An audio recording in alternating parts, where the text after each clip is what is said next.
नमस्कार दोस्तों, मेरे इस यूट्यूब चैनल पर आपका स्वागत है। दोस्तों आज हम डिस्कस करेंगे जियोग्राफी के 100 इम्पोर्टेंट क्वेश्चन आंसर्स, जो कि एचएसएससी के पॉइंट ऑफ व्यू से काफ़ी इम्पोर्टेंट हैं और सीईटी के एग्ज़ाम के पॉइंट ऑफ व्यू से भी काफ़ी इम्पोर्टेंट हो जाते हैं। दोस्तों जैसा कि आपको पता है, सीईटी का जो एग्ज़ाम है वो अगस्त में होने की संभावना है और ये टाइम ऐसा है जिसमें हम मैक्सिमम क्वेश्चन जो है ना हमें प्रैक्टिस करनी चाहिए, जिससे हमारी जो क्वेश्चन आंसर्स पे पकड़ है वो मजबूत हो सके।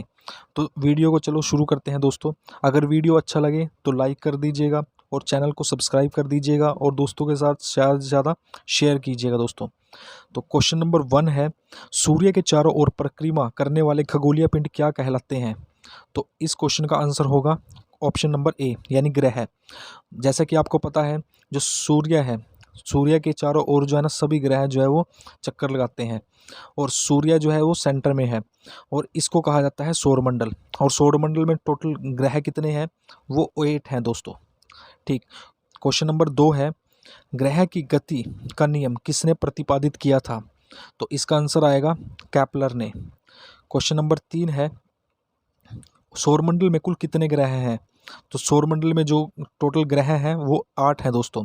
पहले प्लूटो था लेकिन उसको अब ग्रह की श्रेणी से हटा दिया गया है।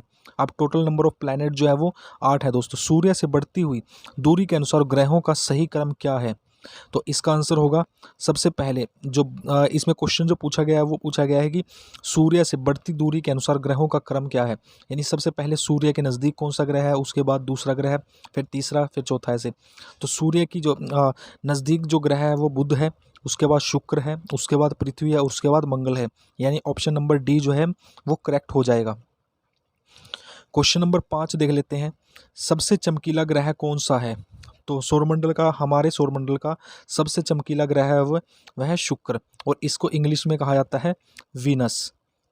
ठीक। और इसको सांझ का तारा या भोर का तारा भी कहा जाता है दोस्तों। क्वेश्चन नंबर 6 है, सूर्य से सबसे दूर स्थित ग्रह कौन सा है? तो सूर्य से दूरी के अनुसार जो है सबसे दूर जो ग्रह है वो है नेपच्यून।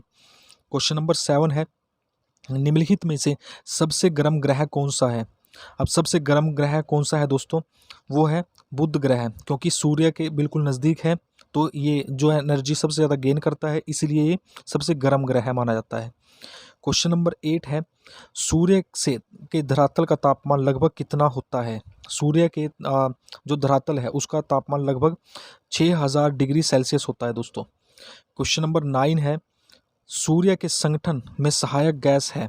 सूर्य, जैसा कि आपको पता है, सूर्य क्या है? एक तारा है और तारों का जो संगठन है वो कौन कौन सी गैस से होता है दोस्तों?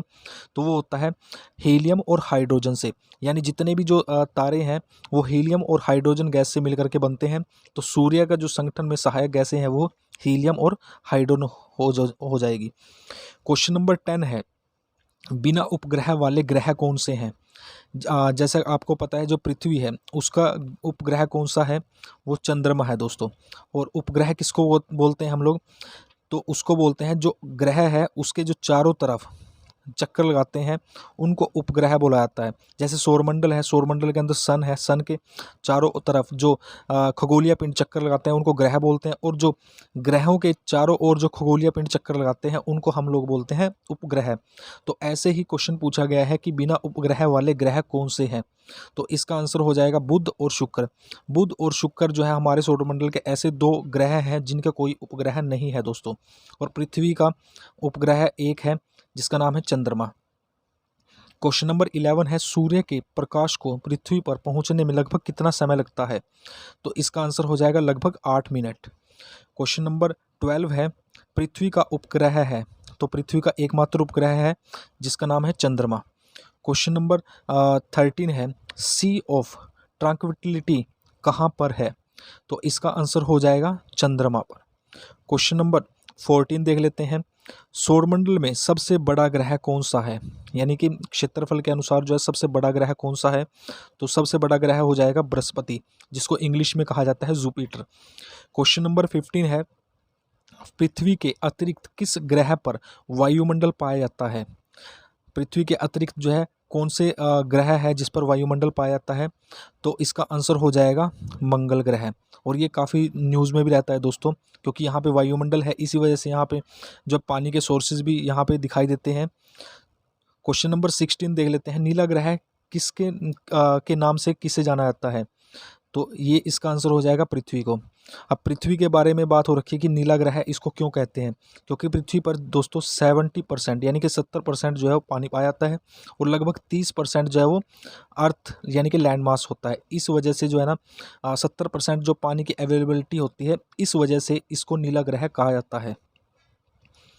क्वेश्चन नंबर 17 है, सूर्य से पृथ्वी की दूरी लगभग कितनी है? तो सूर्य से जो डिस्टेंस है वो कितना है? 149 मिलियन किलोमीटर। क्वेश्चन नंबर 18 है, पृथ्वी पर दिन रात की अवधि कहाँ समान होती है? यानी दिन रात जो है वो कहाँ इक्वल होते हैं, बराबर होते हैं? तो वो होते हैं भूमध्य रेखा पर दोस्तों। क्वेश्चन नंबर 19 है, पृथ्वी पर दिन रात होने का कारण क्या है? यानी जो ये पृथ्वी है और पृथ्वी पर जो सन की जो लाइट है वो आधे भाग पर पड़ती है दोस्तों और आधे भाग पर उस टाइम पे छाया रहती है। तो दिन और रात होने का कारण क्या होता है? पृथ्वी का अपने अक्ष पर घूर्णन। आपको पता है पृथ्वी जो है ना 2 तरीके से गति करती है, एक तो सन के अराउंड में चक्कर लगाती है और एक अपने एक्सिस पर भी वो घूमती है। तो जब वो अपने एक्सिस पर एक चक्कर जो है वो 24 घंटे में पूरा करती है, तो उसकी वजह से जो है दिन रात बनते हैं।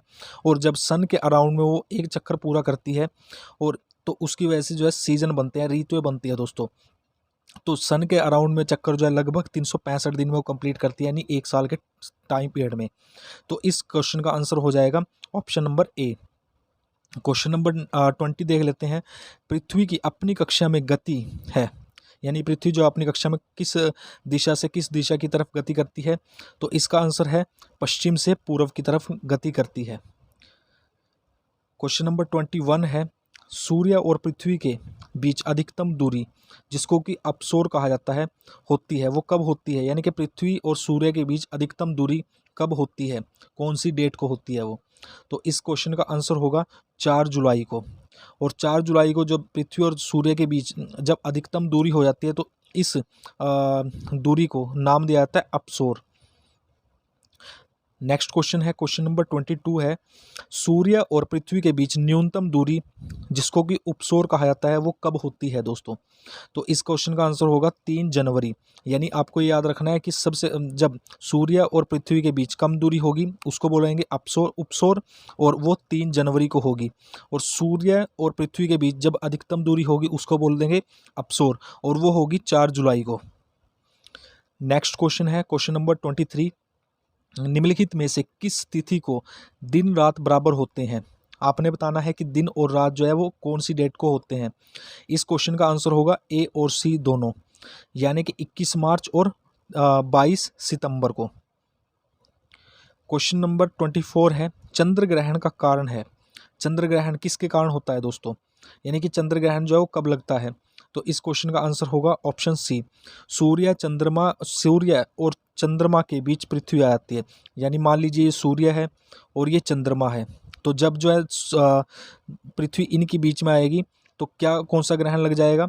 तो ये लगेगा चंद्र ग्रहण। यानी कि जब जो सन है, सन की लाइट जो है वो अर्थ पर पड़ेगी, वो डायरेक्ट जाकर के जो अर्थ की छाया है वो जाकर के चांद के ऊपर पड़ेगी और इस वजह से जो है चंद्र ग्रहण लग जाएगा। नेक्स्ट क्वेश्चन है, क्वेश्चन नंबर 25, सूर्य ग्रहण का कारण है। अब सूर्य ग्रहण जो है वो किसके कारण होता है? पृथ्वी और सूर्य के बीच चंद्रमा का आना। अब मान लीजिए ये पृथ्वी है और ये सूर्य है, अब इनके बीच जब चंद्रमा आ जाएगा तो इस वजह से जो है वो सूर्य ग्रहण लगेगा। और एक इम्पोर्टेंट फैक्ट आपको याद रखना है कि सूर्य ग्रहण जो है वो हमेशा अमावस को लगता है और चंद्र ग्रहण जो है हमेशा पूर्णिमा को लगता है दोस्तों। नेक्स्ट क्वेश्चन है, क्वेश्चन नंबर 26 है, मध्य रात्रि का सूर्य कहाँ दिखाई देता है? मध्य रात्रि का जो सूर्य है वो कहाँ दिखाई देता है? तो इस क्वेश्चन का आंसर होगा नॉर्वे। क्वेश्चन नंबर 27 है, भूमध्य रेखा पर पृथ्वी का व्यास है लगभग, यानी कि भूमध्य रेखा पर ये अर्थ हो गई और ये जो है भूमध्य रेखा है दोस्तों, यहाँ पर जो पृथ्वी का व्यास है वो लगभग कितना है दोस्तों? ये क्वेश्चन हमसे पूछा गया है। तो इसका आंसर होगा लगभग जो है 12,800 किलोमीटर है दोस्तों ये।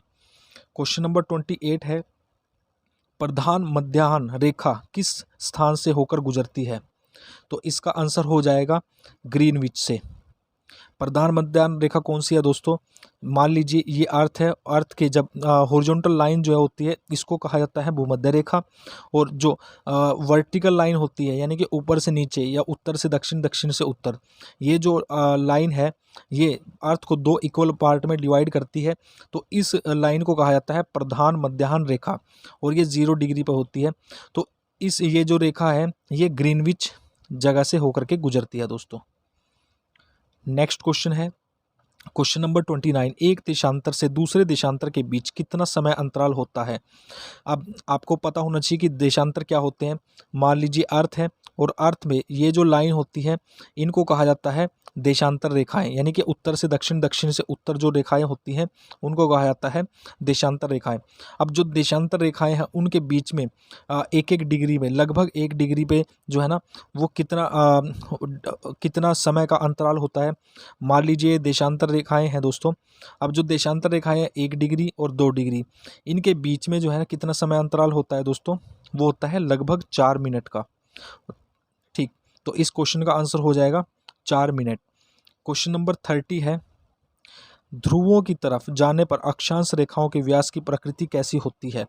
यानी कि अब जब आप पृथ्वी के ध्रुवों की तरफ जाएंगे तो जो है अक्षांश रेखाएं जो हैं उनकी प्रकृति कैसी हो जाएगी, वो घटेगी या बढ़ेगी? अब दोस्तों जब ये होती है अक्षांश रेखाएं जो कि बिछी हुई रेखाएं हैं, यानी कि हॉरिजॉन्टल जो लाइंस होती हैं उनको हम लोग बोलते हैं अक्षांश रेखाएं, जिनको इंग्लिश में बोला जाता है लैटिट्यूड्स।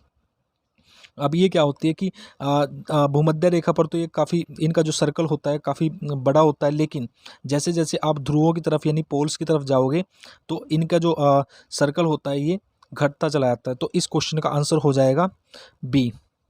क्वेश्चन नंबर 31 देख लेते हैं, पृथ्वी के केंद्र पर पाए जाने वाला चुंबकीय पदार्थ कौन सा है? पृथ्वी के केंद्र में, यानी इसने बोला है बिल्कुल सेंटर में, पृथ्वी के केंद्र में कौन सा पदार्थ पाया जाता है? निकेल। ठीक। क्वेश्चन नंबर 32 है, पृथ्वी की ऊपरी परत को क्या कहा जाता है? अब पृथ्वी की जो परतें हैं टोटल 3 है दोस्तों। अब मान लीजिए ये पृथ्वी है, और पृथ्वी जो है ये दूसरी परत हो गई, ये तीसरी परत हो गई। अब जो क्वेश्चन पूछा गया है कि पृथ्वी की ऊपरी परत को क्या कहा जाता है, तो इसका आंसर होगा दोस्तों क्रस्ट, यानी कि भूपर्पटी।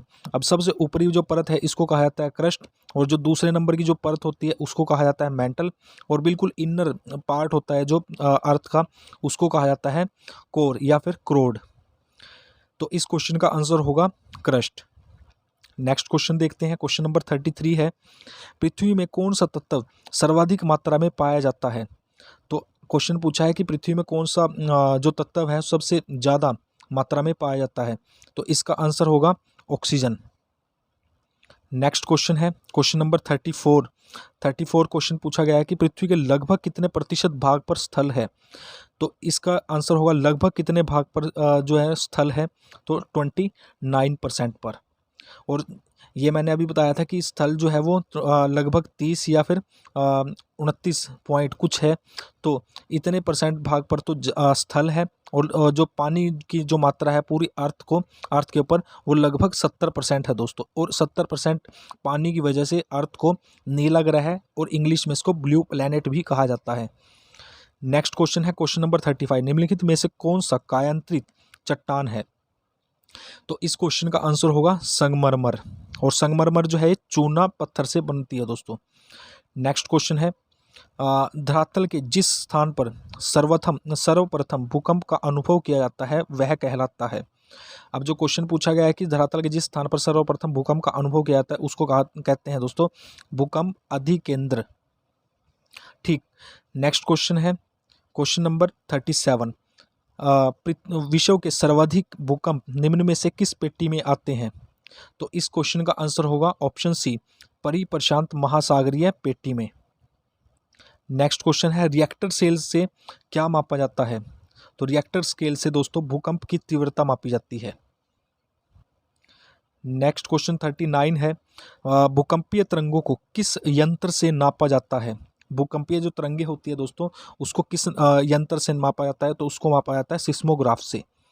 ठीक, यानी कि भूकंप की तरंगों को मापने का जो मेजरमेंट का जो वर्क होता है वो सिस्मोग्राफ के द्वारा मापा जाता है। क्वेश्चन नंबर 40 है, वह कौन सा महाद्वीप है जहाँ पर एक भी ज्वालामुखी नहीं है? तो वो कौन सा महाद्वीप है दोस्तों? वो है ऑस्ट्रेलिया। ये आपको याद रखना है। इस महाद्वीप पर अभी तक कोई भी ज्वालामुखी नहीं है, और ज्वालामुखी जो है वो 3 प्रकार के होते हैं दोस्तों। विश्व का सबसे ऊंचा ज्वालामुखी कोटोपैक्सी कहाँ पर स्थित है? तो इस क्वेश्चन का आंसर होगा इक्वेडोर में। क्वेश्चन नंबर 42 है, निम्नलिखित में से किसे प्रकृति का सुरक्षा वाल्व कहा जाता है? तो इस क्वेश्चन का आंसर है ज्वालामुखी को। क्वेश्चन नंबर 43 है, निम्नलिखित में से कौन सा युग्म सुमेलित नहीं है? तो आपने जो सुमेलित नहीं है वो बताना है दोस्तों। तो इसके देखो, एटना जो ज्वालामुखी है वो इटली में है, बिल्कुल करेक्ट है। फ्यूजियामा जो है वो जापान में आता है, और पोपा जो है वो म्यांमार में है। जो क्राकाटोआ है दोस्तों वो मलेशिया में नहीं है। तो इस क्वेश्चन का आंसर होगा option number D, correct. Question number 44 देख लेते हैं। रॉकीज, एंडीज और एटलस, आल्पस और हिमालय आदि किस प्रकार के पर्वत हैं दोस्तों? तो ये किस प्रकार के पर्वतों के उदाहरण हैं? वलित पर्वतों के दोस्तों। क्वेश्चन नंबर 45 है, विश्व का सबसे ऊंचा पर्वत शिखर माउंट एवरेस्ट कहाँ स्थित है? तो ये कहाँ स्थित है दोस्तों? नेपाल में। और जो माउंट एवरेस्ट है इसकी जो टोटल ऊंचाई है वो कितनी है? 8,848 मीटर, और ये विश्व का सबसे ऊंचा पर्वत शिखर है दोस्तों। नेक्स्ट क्वेश्चन है, क्वेश्चन नंबर 46 है, लोएस का पठार है। तो लोएस का पठार है वो किस तरीके से जो है वो बनता है? तो ये कैसे बनता है दोस्तों? जो स्थलाकृति है ये बनती है पवन आकृत, यानी कि पवन जो है, हवा जब चलती है तो वो रेत को उड़ा करके दूर दूर तक लेके चली जाती है, और उससे जो है ना इसको एक जगह पे इकट्ठे कर देती है। तो इस को कहा जाता है लोएस का पठार।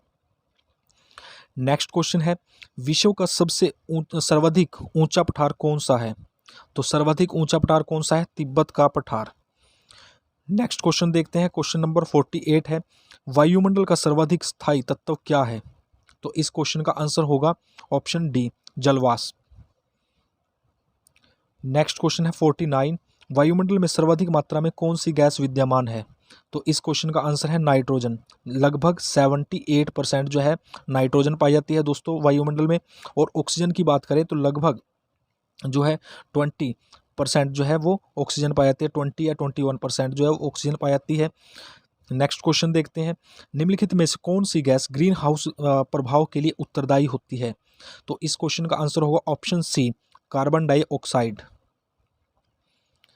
क्वेश्चन नंबर 51 है, वायुमंडल में दैनिक मौसम परिवर्तन निम्न में से किस में अधिक होता है? दैनिक मौसम परिवर्तन जो है वो कौन सी मंडल जो है वायुमंडल के अंदर जो है आपको पता होना चाहिए। 5 मंडल होते हैं वायुमंडल के अंदर भी, ठीक है। तो उनमें से कौन से मंडल के अंदर जो है मौसम परिवर्तन किस में अधिक होता है? तो इस क्वेश्चन का आंसर हो जाएगा क्षोभ मंडल। अब जो मध्य मंडल है दोस्तों, मध्य मंडल के अंदर क्या होता है? जो क्षुद्र ग्रह होते हैं वो जलने लग जाते हैं, तो इसकी विशेषता हो जाती है ये। अब जो समताप मंडल है इसके अंदर जो है तापमान जो है, टेम्परेचर जो है वो इक्वल रहता है, बराबर रहता है। तो जो एरोप्लेन होते हैं, यानी कि जो हवाई जहाज हैं, वो कौन से मंडल में उड़ते हैं दोस्तों? समताप मंडल में।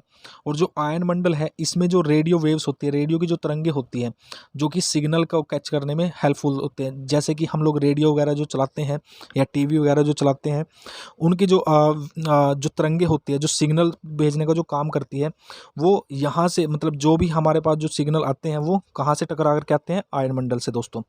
तो क्वेश्चन का हमसे पूछा गया कि मौसम परिवर्तन जो है सबसे अधिक कहाँ पे होते हैं? तो क्षोभ मंडल में। और जो बादल वगैरह जो है वो बनते हैं क्षोभ मंडल में दोस्तों। नेक्स्ट क्वेश्चन है, ओजोन परत कहाँ अवस्थित है? ओजोन परत जो है वो कहाँ पर अवस्थित है दोस्तों? तो इस क्वेश्चन का आंसर होगा समताप मंडल के अंदर। क्वेश्चन नंबर 53 है, वायुमंडल में अचानक आने वाली कमी किस परिघटना की सूचक है? वायु दाब में अचानक अगर कमी दिखने लग जाए तो वो किस कमी को बताती है? तूफानी मौसम को। क्वेश्चन नंबर 54 है, वायु दाब को किस यंत्र से नापा जाता है? तो वायु दाब को मापने वाला यंत्र कौन सा है दोस्तों? बैरोमीटर। नेक्स्ट क्वेश्चन है, क्वेश्चन नंबर 55 है, डोल्ड्रम पेटी या फिर शांत पेटी का विस्तार कहाँ पर पाया जाता है? तो इस क्वेश्चन का आंसर होगा ऑप्शन डी, 0 डिग्री से 5 डिग्री उत्तर और 5 डिग्री दक्षिण में।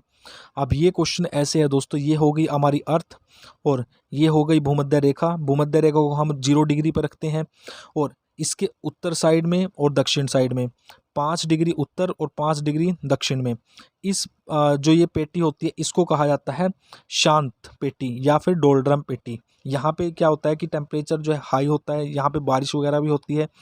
ठीक, नेक्स्ट क्वेश्चन है, चीखता साटा पवनें कहाँ प्रवाहित होती हैं? तो इस क्वेश्चन का आंसर होगा ऑप्शन बी, 60 डिग्री दक्षिणी अक्षांश के पास। क्वेश्चन नंबर 57 है, आल्पस पर्वत के उत्तरी भाग में बहने वाली उष्ण शुष्क स्थानीय हवाओं को क्या कहा जाता है? तो क्वेश्चन नंबर 57 है, इस क्वेश्चन का आंसर हो जाएगा फोन। क्वेश्चन नंबर 58 है, निम्नलिखित में से कौन सा युग्म सुमेलित नहीं है? तो आपने बताना है कि कौन सा युग्म जो है वो सुमेलित नहीं है। मिस्ट्रल जो है वो फ्रांस में है, यामो जापान में, खामसिन जो है वो मिस्र में है, सिरोको ऑस्ट्रेलिया में नहीं है दोस्तों। तो इस क्वेश्चन का आंसर हो जाएगा 58 का सी। क्वेश्चन नंबर 59 है, प्रति चक्रवात की विशेषता क्या होती है? तापमान में वृद्धि, तेज पवन या फिर तीव्र दृष्टि, स्वच्छ आकाश। तो इस क्वेश्चन का आंसर हो जाएगा स्वच्छ जो आकाश होता है, तो इसकी विशेषता होती है। क्वेश्चन नंबर 60 देख लेते हैं, निम्नलिखित में से कौन सा सर्वाधिक विनाशकारी होता है? तो इसका आंसर होएगा टोर्नेडो। नेक्स्ट क्वेश्चन है, क्वेश्चन नंबर 61 है दोस्तों, किस मेघ में अत्यधिक वर्षा होती है? तो आंसर हो जाएगा वर्षा स्तरीय मेघ में, यानी कि कौन से किस प्रकार के बादलों में अत्यधिक वर्षा होती है? वर्षा स्तरीय बादलों में। क्वेश्चन नंबर 62 है, संसार का अधिकतम वर्षा निम्नलिखित में से किस रूप में होती है?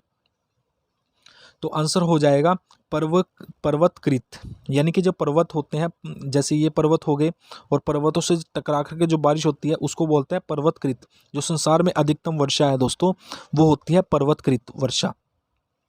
और सुवहनीय वर्षा किसको कहते हैं? तो सुवहनीय वर्षा हो जाती है दोस्तों जब जो हवा होती है, हवा गर्म होकर के ऊपर उड़ जाती है और ऊपर होकर के वो सघन हो जाती है, जलवाष्प बन जाते हैं और उस जलवाष्प से बादलों की फॉर्मेशन होती है और बादल जो है फिर वो बारिश करने लग जाते हैं, तो उसको बोलते हैं हम लोग सुवहनीय वर्षा। क्वेश्चन नंबर 63 है, निम्नलिखित में से किस क्षेत्र में साल भर वर्षा होती है? तो इस क्वेश्चन का आंसर हो जाएगा भूमध्य रेखीय क्षेत्र में। नेक्स्ट क्वेश्चन है, क्वेश्चन नंबर 63 का जो आंसर होगा भूमध्य सागरीय जो क्षेत्र है उसमें साल भर वर्षा होती रहती है दोस्तों। नेक्स्ट क्वेश्चन है, क्वेश्चन नंबर 64 है, समान वर्षा की मात्रा वाले स्थानों को मिलाने वाली रेखा को क्या कहा जाता है? तो इस क्वेश्चन का आंसर होगा दोस्तों, एक सेकंड दोस्तों, क्वेश्चन नंबर जो 63 है उसका आंसर हो जाएगा बी, भूमध्य रेखीय। भूमध्य रेखीय जो क्षेत्र है उसमें जो है साल भर वर्षा होती रहती है दोस्तों। नेक्स्ट क्वेश्चन है 64, समान वर्षा की मात्रा वाले स्थानों को मिलाने वाली रेखा को क्या कहा जाता है? तो इसका आंसर हो जाएगा आइसोहाइट। क्वेश्चन नंबर 65 है, 65 क्वेश्चन है, वायुमंडल की आर्द्रता मापने वाला यंत्र क्या कहलाता है? तो इस क्वेश्चन का आंसर होगा हाइग्रोमीटर। नेक्स्ट क्वेश्चन है, क्वेश्चन नंबर 66, ओजोन परत पृथ्वी के लोगों की रक्षा करती है। तो इसका आंसर हो जाएगा सूर्य से निकलने वाली पराबैंगनी किरणों से। क्वेश्चन नंबर 67 देख लेते हैं, निम्नलिखित में से किस देश को 1000 झीलों की भूमि कहा जाता है? तो 67 जो क्वेश्चन है इसका आंसर हो जाएगा फिनलैंड को।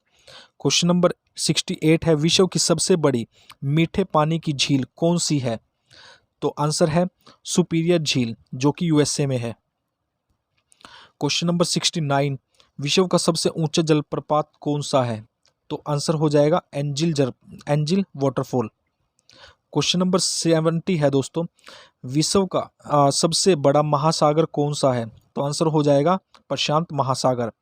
71 क्वेश्चन है, विश्व का सबसे गहरा गर्त मेरियाना ट्रेंच किस महासागर में स्थित है?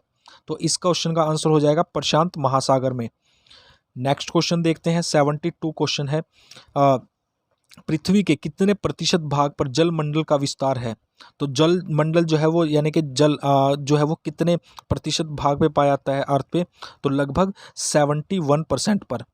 क्वेश्चन नंबर 73 है दोस्तों, समुद्री जल में सर्वाधिक मात्रा में कौन सा लवण पाया जाता है? तो इस क्वेश्चन का आंसर हो जाएगा सोडियम क्लोराइड।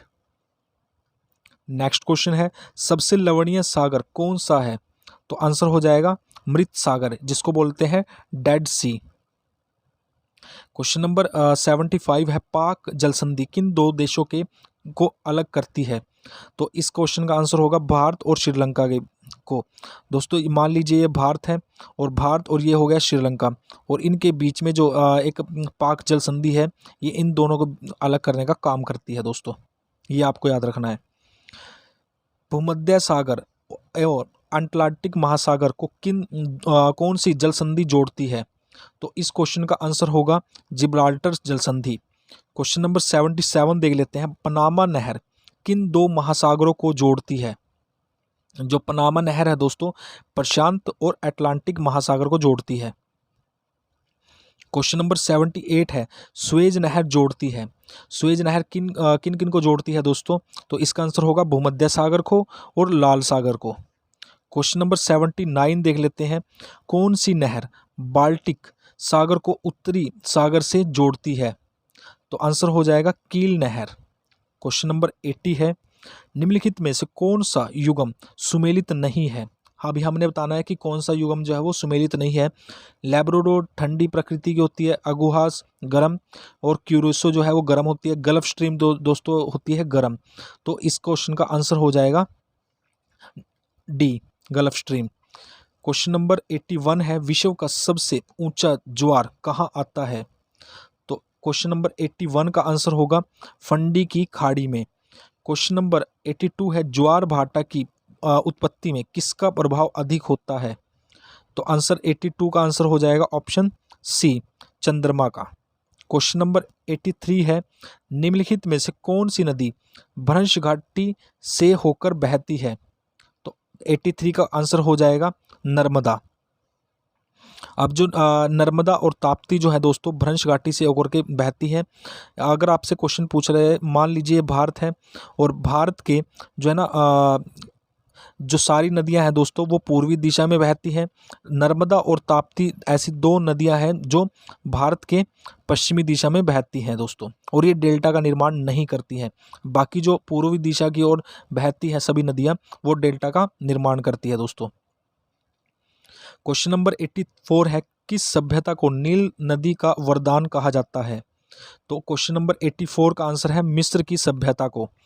क्वेश्चन नंबर 85 है चीन सागर में आने वाले उष्णकटिबंधीय चक्रवात को क्या नाम दिया गया है? तो आंसर हो जाएगा टाइफून। क्वेश्चन नंबर 86 है विश्व का सबसे बड़ा गेहूं उत्पादक देश कौन सा है? तो आंसर है इसका चीन।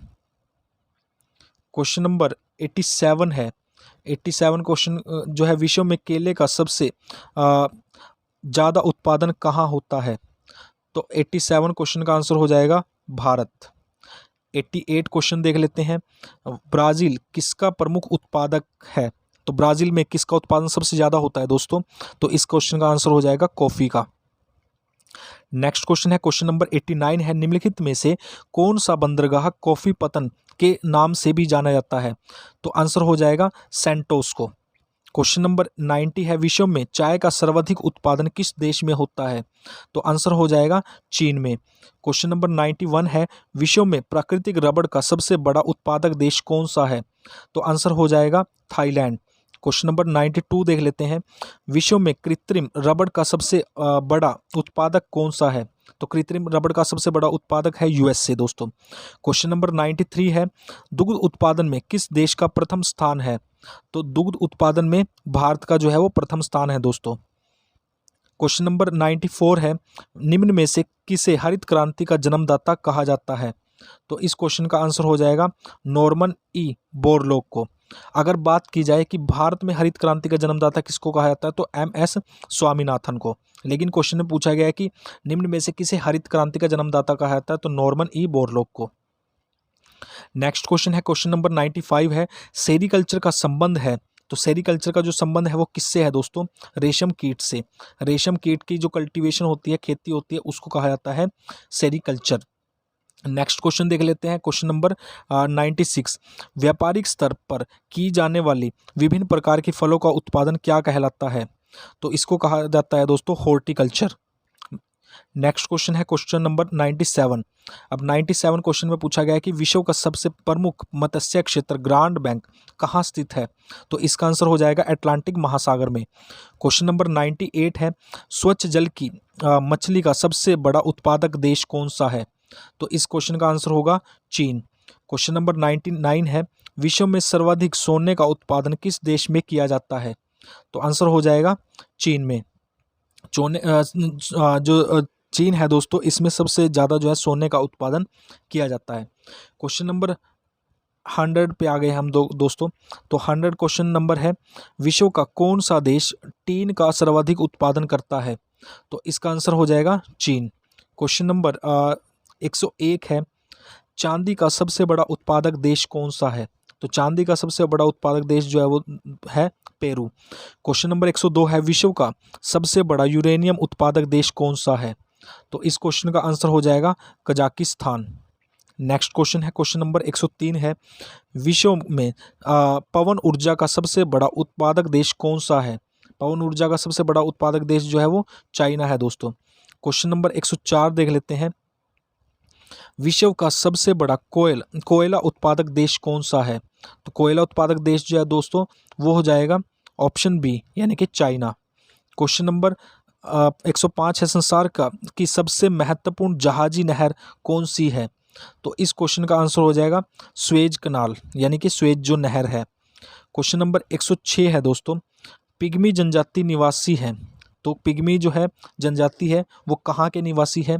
तो इस क्वेश्चन का आंसर हो जाएगा कांगो की।